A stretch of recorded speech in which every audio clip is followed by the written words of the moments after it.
नाज़रीन आदाब, आप देख रहे हैं उर्दू चैनल और मैं हूं आपका मेज़बान मोहतशिम एहतशाम। उर्दू चैनल के खुसूसी प्रोग्राम खास खबर में आपका खैर मकदम है।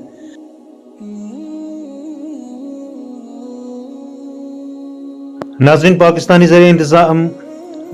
पाकिस्तानी ज़ेरे कब्ज़ा कश्मीर से ताल्लुक़ रखने वाले एक बुज़ुर्ग को 2 दिन बाद इंसानी हमदर्दी की बुनियाद पर सरहदी ज़िला पूंछ के चक्कांदा बाग के रास्ते पाकिस्तानी फ़ौज के हवाले किया गया।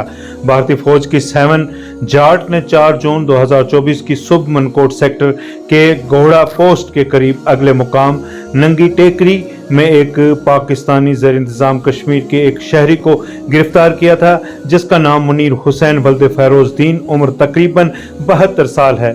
मज़कूरा शख्स ताहाल पूंछ फौज की तहवील में था, जिसे मुनासिब पूछताछ तस्दीक के बाद 6 जून 2024 को चक्कांदा बाग के रास्ते POK वापस भेज दिया गया। ज़राए के मुताबिक इब्तिदाई तहकीकात के बाद ही पता चला था कि वो गलती से सरहद अबूर करके भारतीय सरहद में दाखिल हुआ था। इसी दौरान भारतीय फौज ने पाकिस्तानी हम मंसूबों के साथ राब्ता कायम किया और चक्कांदा बाग के रास्ते मज़कूरा शख्स को पाकिस्तानी हुकाम के सुपर्द कर दिया गया ताकि वह वापस अपने अहले खाना के साथ जा मिले। जिस वक्त शख्स को पाकिस्तानी फौज के हवाले किया गया, उस वक्त दोनों अतराफ के सिविल हुकाम भी मौजूद थे। फौज का कहना है कि लवाजमात की तकमील के बाद ही मज़कूरा शख्स को पाकिस्तानी हुकाम के सुपर्द कर दिया गया।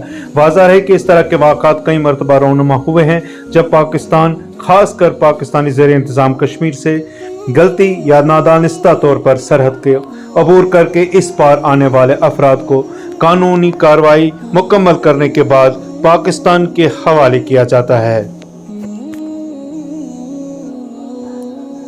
नाज़रीन, उर्दू चैनल में आज बस इतना ही। अपने मेज़बान मोहतशिम एहतशाम और उर्दू चैनल की पूरी टीम को दीजिए इजाज़त। आप हमारा चैनल सब्सक्राइब करें, वीडियोस लाइक और शेयर करें, कमेंट बॉक्स में अपने तासुरात से और बेल आइकन भी लाजमी क्लिक करें।